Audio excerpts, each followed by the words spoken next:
What's good people, and welcome to the Silly, Nerdy, Sometimes Wordy podcast, and I'm your host, BK, and this is episode number 54, week number 2, NFL Monday Night Football recap, and some thoughts for some notes around the league. What's going on, everybody? I hope everybody's doing very well.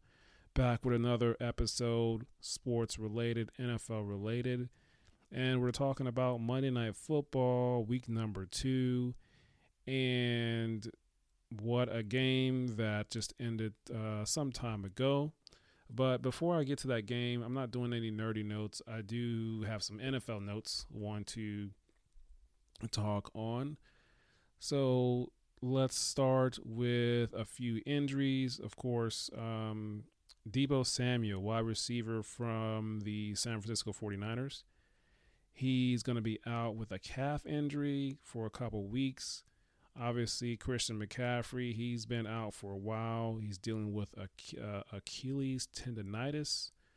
So 49ers were hit hard with injuries in the preseason and in the regular season. So Kittle went down Sunday with an injury, but it seems like he's going to be fine. So Kittle and Ayuk are going to be utilized heavily come the next few weeks.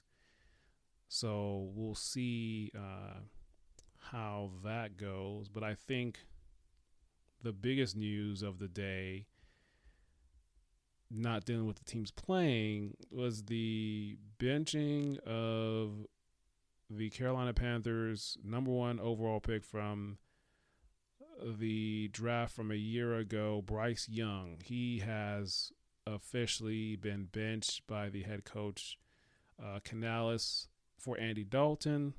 And so Andy Dalton will be the starter for week number 3 against the Raiders.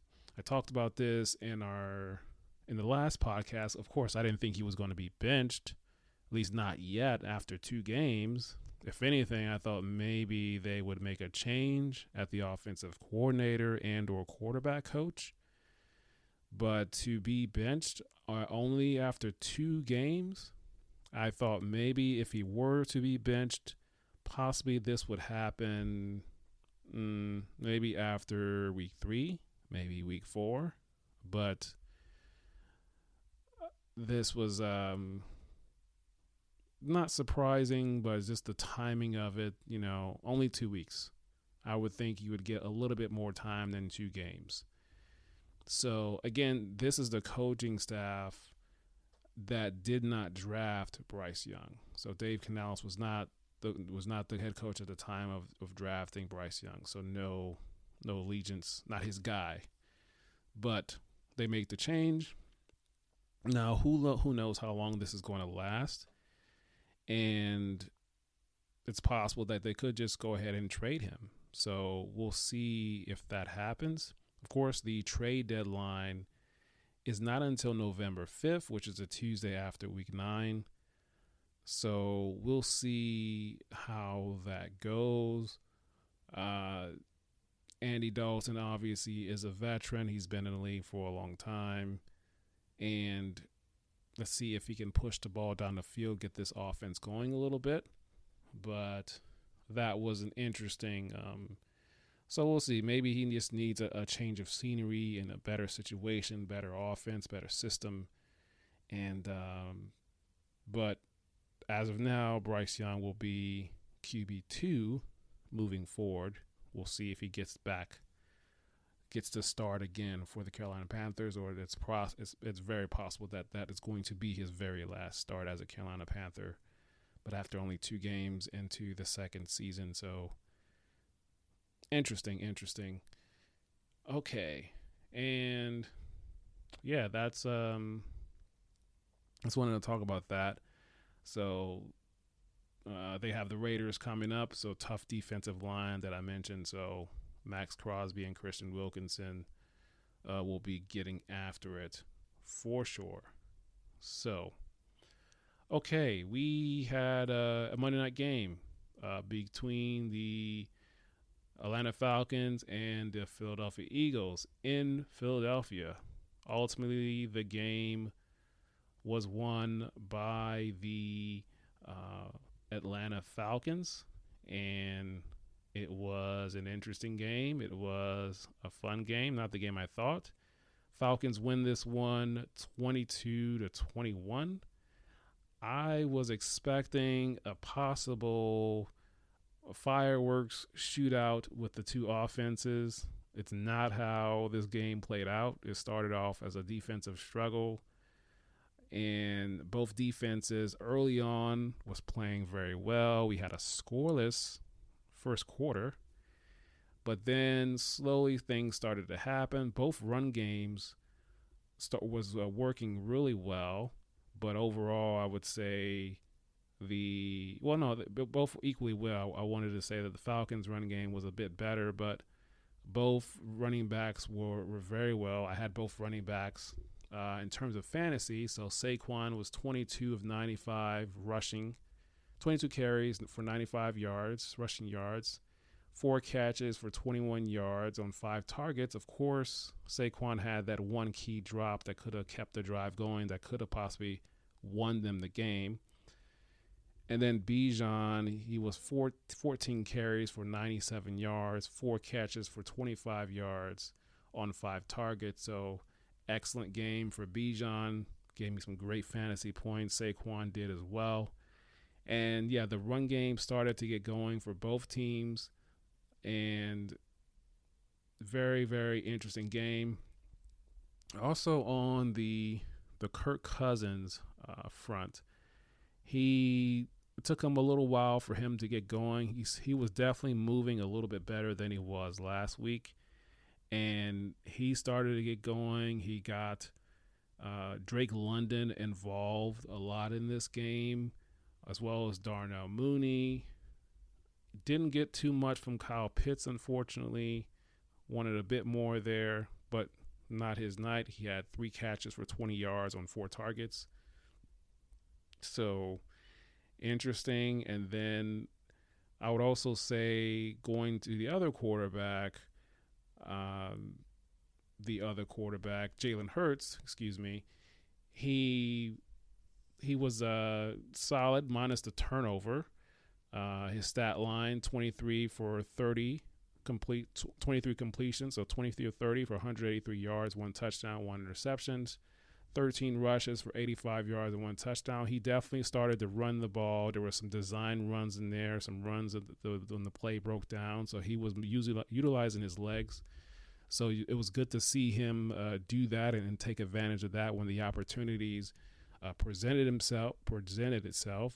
And of course, we saw the tush push, brotherly shove, however you want to call it. It's alive and well, and they made some conversions, interesting choices by the Falcons, because they went for it on 4th down multiple times. And yeah, like I said, as the game went along, it got better. The run games were going. The pass game started to get better as well. They were definitely taking some shots down the field. The Eagles had one long, 10-plus drive, time-consuming drive in the second half. And then, of course, Jalen Hurts throws the interception as they're trying to come back late with less than a minute to go. The defensive line for the Falcons played relatively well. They flushed Hurts out as well. Eagles defensive line, they got some pressure too. So, and their back end in terms of the corners, they played well. Obviously, the corners for the Falcons, they were good. They got the turnover. And, yeah, it was I would say it was an exciting game. It was, like I said, I thought it would be more offensive touchdowns, but, the defenses came to play. And so now the Falcons are 1-1. And the Eagles are now 1-1.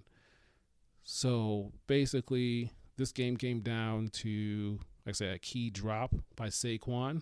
And if he would have made that catch, they could have continued that drive and possibly won the game and got them down for a field goal. And speaking of field goals, I have both kickers on multiple fantasy teams. For Jake Elliott of the Eagles, he was 2 of 2 with his field goals made and 1 of 1 with his extra points. Younghoe Koo, he was 3 of 3 with his field goals, 1 of 1 with his extra points. So solid effort from both field goal kickers for both teams and personally for my fantasy team. So Kirk Cousins seems to be getting a little bit more comfortable in this offense with his new teammates, and that will continue to improve as they go along. So we'll see how this goes. Hopefully Kyle Pitts will become more and more involved as well. But Drake London really got going. Bijan was cooking in this game as well, in the run game and the pass game. So good to see that. Darnell Mooney was looking good in this game for the Falcons. The other back as well, Algier, he was solid also. So, and of course, A.J. Brown, wide receiver for the Philadelphia Eagles, he was ruled out of this game on Saturday. So he was not available to play in this game. So they were definitely missing him. And it seems like he's going to be out for a couple more games with a hamstring injury. So tough there. So they'll be leaning on Saquon as well as Devontae Smith. Another player I had on a fantasy team, he had 7 catches for 76 yards, 1 touchdown on 10 targets. And so they'll be leaning on Devontae Smith, obviously the tight ends, as well as the newly acquired wide receiver, which I can't think of his name right now. But without A.J. Brown being out, Devontae Smith will become de facto wide receiver 1 until Brown returns. So a good game. Atlanta came on the road to win this game, and they got Kirk Cousins to win these types of games. So the division is definitely theirs. That they can potentially win this division, but it seems like it's going to be a tough division. So Tampa Bay is there, and they're playing pretty well. The Saints they're doing some stuff. It's early, but we'll see how they continue. And that's my thoughts on this Monday night matchup. Let me see if I'm missing anything. So, exciting competitive game. And of course, moving on, next week, we're going to have 2 Monday night football games, a doubleheader. Normally, in the past, they would have the doubleheader games to start with week 1, but they're kind of doing this a little bit later in the season, and I believe they're going to have a second doubleheader Monday night game week as well later in the season. But at least the first one is going to be next week for week 3. We're going to have the first game starting at 7:30. It's going to be the Buffalo Bills versus the Jacksonville Jaguars. And then the second game is going to be the Washington Commanders versus the Cincinnati Bengals.